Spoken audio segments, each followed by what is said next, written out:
السلام عليكم ورحمة الله متابعيني على قناة صيانة معدات المخابز. اليوم عندنا يا اخوانا درس جديد. نحن طبعا قلنا حنبدأ الدروس كلها حتكون على الأعطال المباشرة. عندنا طابون هذا حق عيش، طابون طبعا حجر شغال على دافور ديزل اللي هو حراك ديزل. اليوم حنوريكم هذه الطابون نشوف فيها دخان، وهذا الحراك حقها طابونة مليانة دخان. اليوم حنغير البخاخ حق الديزل ونعمل له صيانة، نوريكم كيف نغير البخاخ. هنا أنا فكيت الحراك برا وطلعته من الطابون برا. احنا طبعا بنعمل الصيانه داخل الطابون، لكن هذا الحراك كان لازم نفكه برا لانه فيه مشاكل كان في الماسوره كمان قدام. ففكيت الحراك كله برا، واول ما نبدا ان شاء الله باذن الله عشان نبدا نغير الحراك، نغير البخاخ حق الديزل او الفونيه او النظر حسب التسميه. بنفك الغطاء هذا اللي فوق، الغطاء الاسود هذا انا حطيت فيه يدي، فيه 3 مسامير، في مسمار في النص، في مسمارين هنا حنفكهم برا.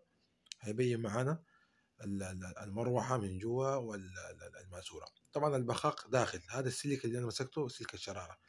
اول خطوه بنعملها بنفك الماسوره اللي طالعه من الطرمبه للماسوره المغذيه البخاخ جوا. حنفك هذه الماسوره مفتاح 17 14، ونفك الصامول اللي برا اللي ماسك الماسوره اللي جوا 17 هنفكها.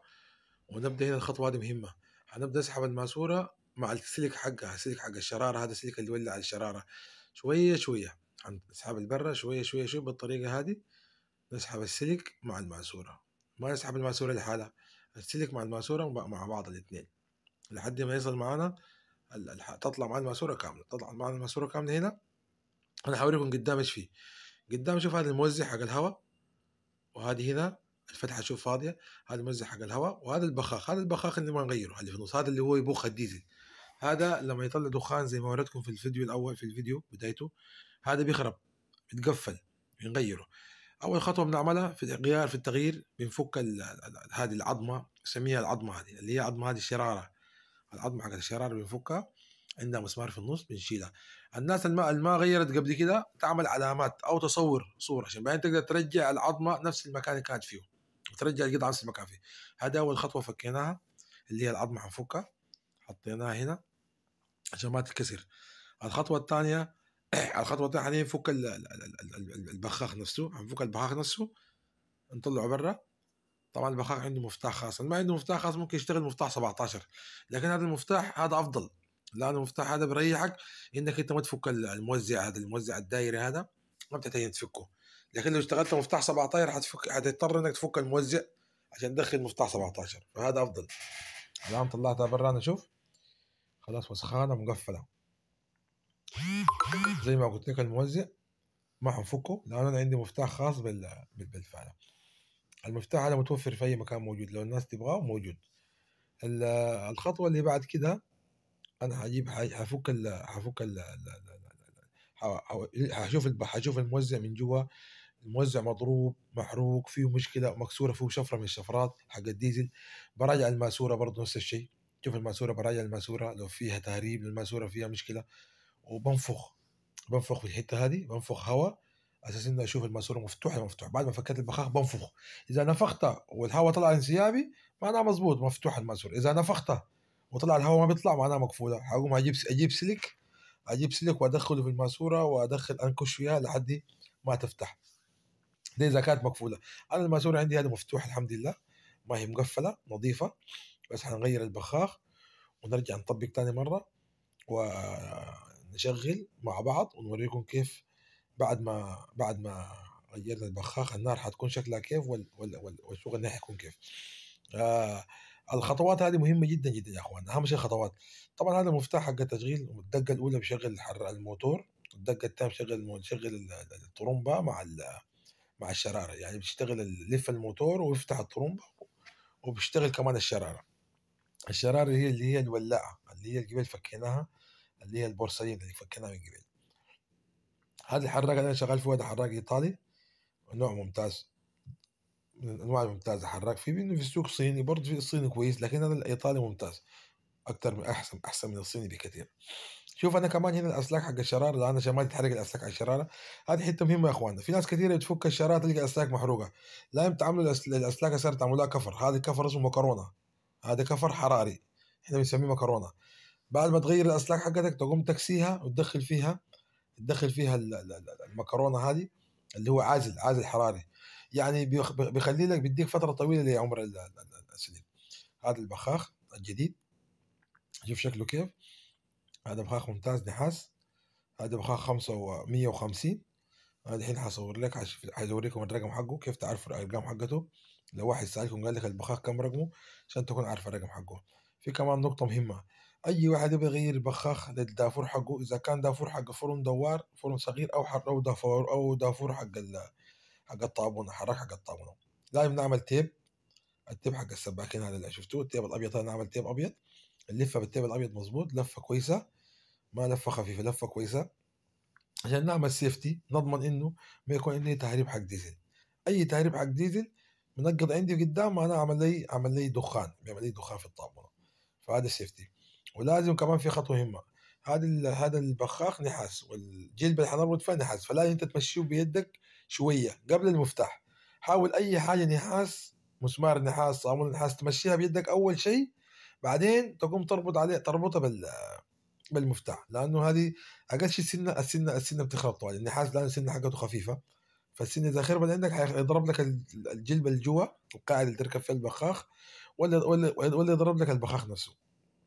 فاحنا بنحاول، شوف دحين جالسين نحاول نمشيها بيدنا لحد ما تاخذ معنا 4 5 سنات، 3 سنات مظبوطه مسكت معنا. بعدين بندخل المفتاح وبنشدها ونمسك اهم شيء الماسوره، تثبت الماسوره بشيء، اساس ان الماسوره لما تربط ما يتحرك معاك الجلبه كمان. نمسك الماسوره، نمسكها بزرديه كبس باي حاجه، نمسكها كويس، نمسكها قوي، ونشد البخاخ ما نخاف منه طالما ربط معنا باليد. نحاول نشده مظبوط، ما نخلي فيه اي يعني رخيه، نخليه مشدود على الاخر، لانه اي شد ما مظبوط البخاخ بيفتح اذا هرب ديزل، نقط ديزل، معناه انت يكون عندك دخان. احنا مسكناه بالزرديه الكبس من هنا اساسا نقدر نربط على الاخر، هنشد على الاخر. الحين شدينا على الاخر. وكمان في هذا اسمه صليب اللي قدام اللي ورا، هذا الاسود اسمه صليب، برضه تشيك عليه، واذا فيه مشكله، اذا فيه حاجه تشيك عليه. هذه الصيانه لازم تكون دوريه، هذه الصيانه تكون دوريه. البخاخ، في ناس بيقول البخاخ بتغير كله كم، البخاخ بتغير حسب الاستهلاك حقك انت. يعني في ناس بيغيروه 3 شهور، ناس شهرين، ناس 4 شهور، حسب الاستخدام حق الطاعونه، فهمت علي؟ لكن هو عنده عمر افتراضي، يعني بياخد فتره وبينتهي، لانه هو عباره عن فونيه مفتوحه خفيفه بتبخ ديزل فبتخرب. انا هنا ركبنا الفونيه ونظفنا، واتاكدت برضو من الموزع. هذا الحلقه اللي قدامي اسمها موزع، هاي لازم تكون انا ما فكيتها لان عندي المفتاح، لو انت ما عندك المفتاح هتضطر تفكها بعدين يمكن تخرب النظام حقك. فحاول اي حاجه تبغوا تسووها عملوا علامه بقلم بشيء وصوروا.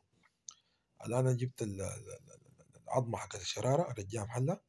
طبعا انا عارف الميزانيه حقتي، ما عملت علامه، ما عملت حاجه، لان انا عارف الميزانيه حقتي وين.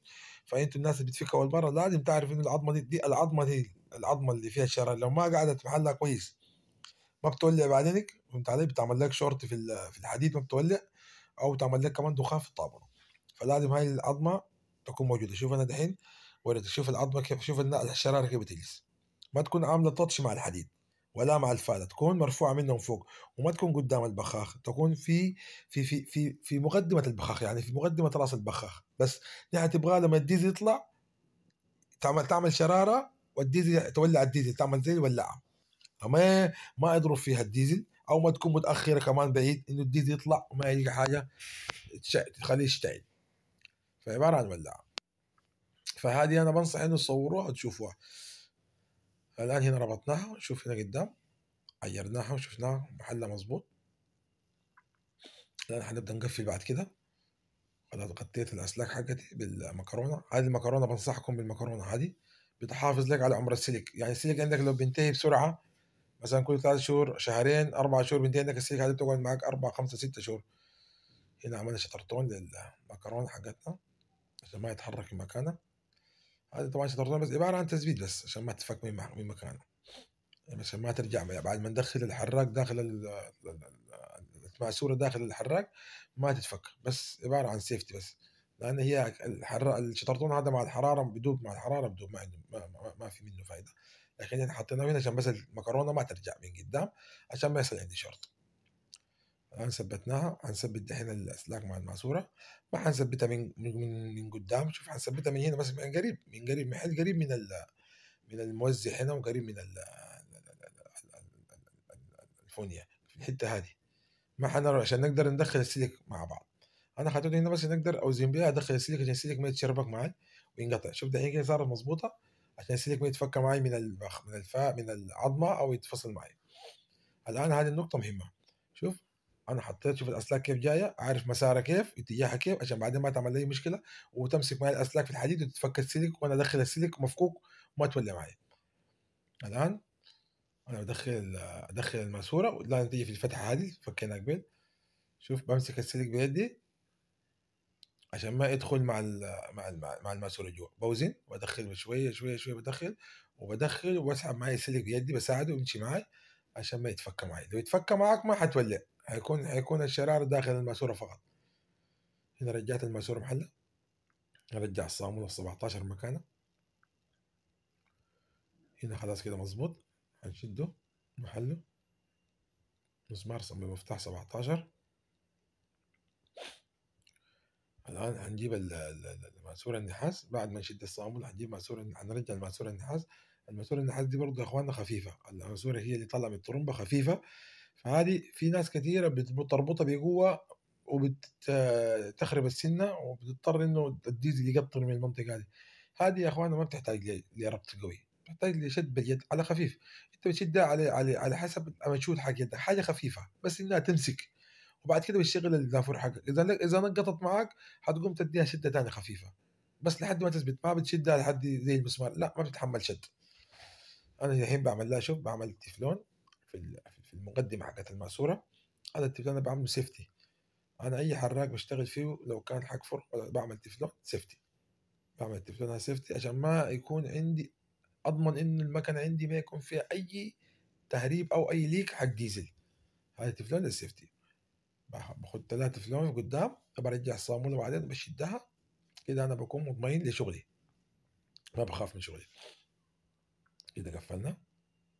شوف كيف صار شكلها. تفلون في المقدمة، تدخل الصامولة دحين، بوزن مع الماسورة بالطريقة هذه، بربط الصامولة حقتي ولازم اربط بيدي. هذه خطوة يا اخواننا مهمة. اذا الصامولة ما ربطت معك بيدك، مشت معك بيدك، لا تحط فيها مفتاح، لا تحط فيها مفتاح. اذا حطيت فيها مفتاح هتخرب السنة. خربت معك الصامولة، خربت معك الماسورة، وخربت معك السنة. لا تربط بيدك على قدر ما تقدر لحد ما توقف معك، تأكد انه مشت معك 3 4 5 سنات. بعدين نجيب المفتاح نشدها، ونشدها برضه زي ما قلنا على قوة خفيفة، يعني ما هي على قوة مرة قوة كأنك بتربط في مسمار صلب أو مسمار، لا على يدك حاجة شيء خفيف، إنها بس تثبت. بعد ما تثبت دقة صغيرة. طبعا الميكانيكية والناس اللي بيعرفوا هذا الشيء يعني بيعرفوا هذا، اللي يعني الواحد بيقدر يتحكم في الربط عن طريق التحكم في اليد. كده تمام. الآن كده احنا خلصنا شغلنا، بننظف. الآن حنرجع نطبق، نقفل الصاجة حقتنا القدامية. ال3 مسامير اللي فكيناها أول، أتأكد إنه الأسلاك هذه حقت الشرارة كلها مظبوطة، ما في شيء مع المروحة. طبعا الحراق بيل فكيناه، لما فكينا الاسفال نظفنا وعملنا صيانة، نظفنا وشفنا القطع كلها الجوا كلها مظبوطة زي ما شرحت لكم. الآن برجع مسامير كلها بشد شده. 3 مسامير لازم أتأكد المسامير مظبوطة، وأتأكد إنه الغطا مقفول كويس عشان ما يطلع لي هواء.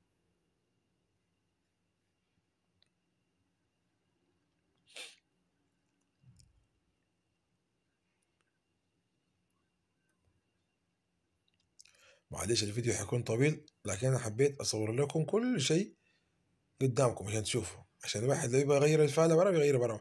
الفالة سعرها في السوق ما بين 50 60 ريال، ودي الأصلية.